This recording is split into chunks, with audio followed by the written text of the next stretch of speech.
Yes, guys, you know what time it is. It's Speci back with some more reveals. I do hope you're enjoying these. Trying to do them as soon as possible. There's Nilfgaard today. Do what Nilfgaard does the best. Use your enemy strength against them and give no rest for the wicked. 2 cards. There's a 5 for 5. A bronze mage called the Imperial Practitioner and a Assimilate card. And then we've also got a legendary 6 for 13 provisions. Vilgefortz Renegade. He looks like he's straight out of Star Wars. Here's the bigger pictures. Here's Vilgefortz, as I like to call him. Here's the Imperial Practitioner. Let's look at both cards because I think there's some synergy here between them. First of all, let's look at the Imperial Practitioner. It's an Assimilate card, bronze. An order, spawn a base copy of the last card that went into your opponent's graveyard on top of your deck. So, key thing, let's say your opponent uses their Aneromancy. It's obviously then going to be in their graveyard. If it's the first one they used, right? And you're going to spawn a base copy of it. I think even the second Aneromancy would as well, right? If they Aneromancy into Heatwave, of course it would be Heatwave that goes in there as well. So spawn a base copy of the last card that went to your opponent's graveyard. That also might mean that you could maybe use like an Imprisonment Leader charge to kill something, and then you could click your Imperial Practitioner to put it on top of your deck. You could then Yoic him into that, for example. It's got synergy with Snowdrop and Tactical Decision because you can just draw into them. Vilgefortz Novice is another card as well that's going to draw your top card. So it's really interesting. It's obviously a big Assimilate card, which you've already got things like Brathens, Vigo, Terra Nova. It's going to be difficult to see how this fits in if you're playing Terra Nova because you also want to play Mage Torturers, right? But maybe you can just squeeze both of them in. Maybe this is just going to be used in decks that don't use Terra Nova. Obviously, if your opponent heat waves or use Invo or something like that, then the Imperial Practitioner is going to use that. But there's also ways of maybe setting it up with damage on the board. Definitely not a specialty of Nilfgaard at all. How good is this card? Well, it's a 5 for 5 with Assimilate with a wacky, cool order, which is potentially carryover as well. If we look at the Mage Torturer, that's also a 5 for 5 Assimilate. Obviously, it's synergizing with Terra Nova and enabling that, but it's definitely potentially playable. Now, I would say this card is going to be most playable if you can find a way to squeeze Terra Nova, the Mage Torturers, and the Practitioner all into the same deck, because Terra Nova, Brathens, Vigo, these cards are all absolutely amazing, and you're going to want to play all of them. So Vigo onto this isn't going to be great, so, you know, it's going to be interesting to see how that works if you're trying to use, you know, Mage Torturers, this, Mage Assassins. At some point, is your Vigo just going to get too convoluted? Will that be a reason not to run this? Definitely a really interesting card. It's a card art that we did see leaked a little while ago. By the way, guys, might have ordered a couple of pizzas, so we're going to make this a relatively quick one. Let's look at the card text. Also, if there's any synergies, any ideas you lot have got about these cards, get in the comments, let me know. And of course, like the video if you do enjoy it. All right, cool. The body is a slab of wet clay. One need only use the correct tools to shape it into something more. All right, cool. Next up, Vilgefortz Renegade. Looks like he's straight out of Star Wars. He's a human mage and an agent. Oh, look at that. He's got some Dodric synergy, guys. I bet you didn't notice that, but he has got the Dodric synergy. He is on deploy, going to swap a card from your opponent's hand, from your opponent's graveyard with a card in your hand. So let's say my opponent plays an Aneromancy. They've got an Aneromancy in their graveyard.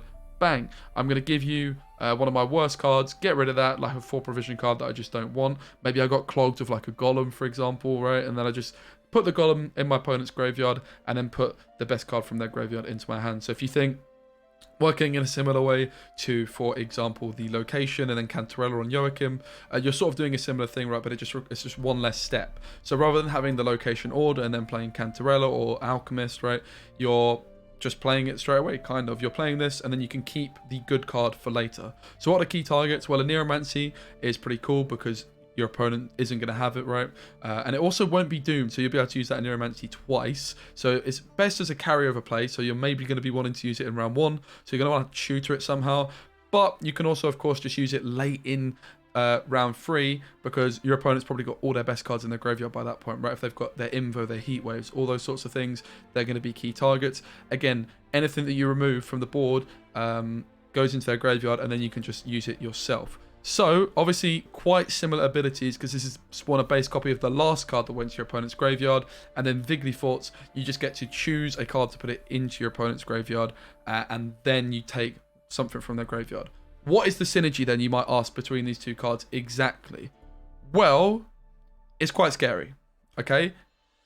I'm going to give you a second to think about it. What happens if you have a Imperial Practitioner down on the board, okay?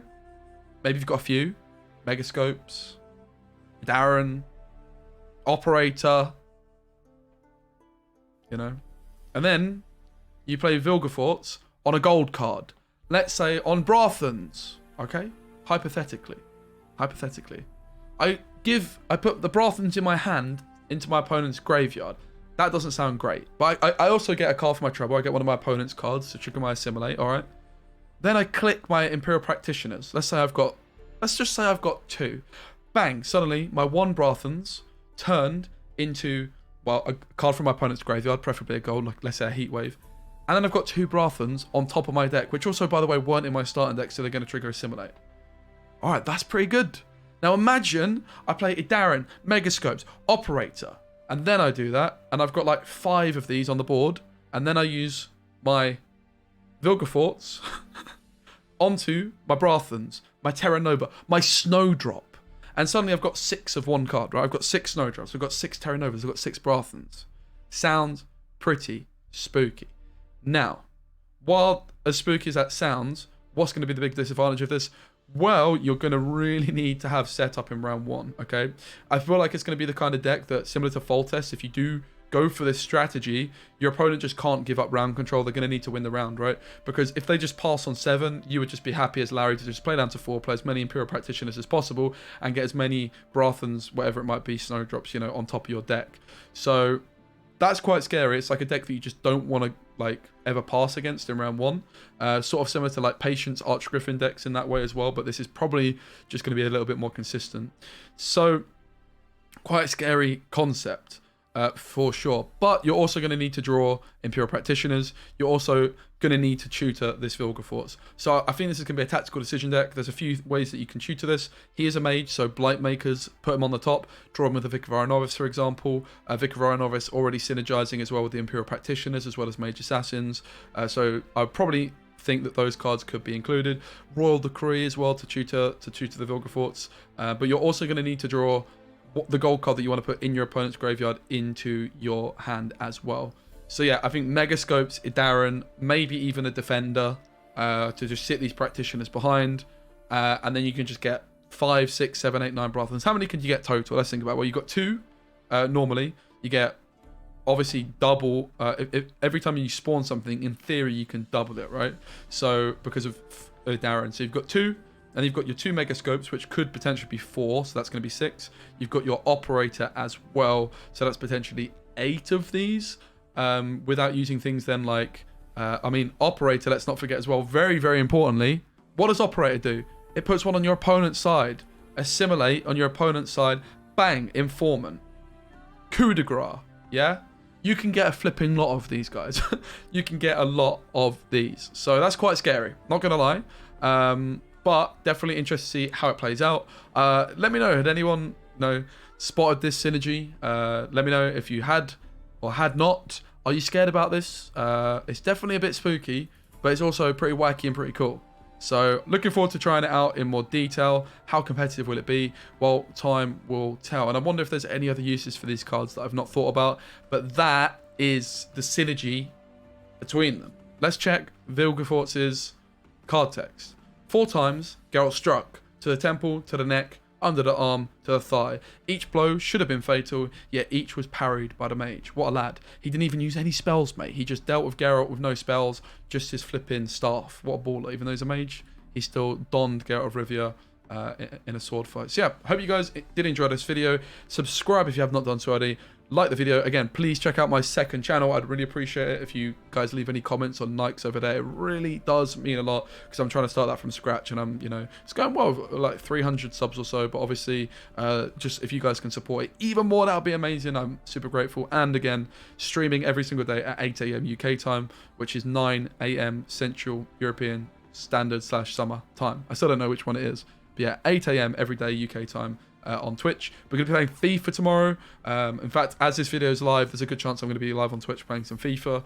We're going to be playing New World soon, and obviously Gwent expansion. Also got some draft mode videos coming up soon. Hope you enjoy, as well as all the casting stuff and the Syndicate tournament. Loads of content coming.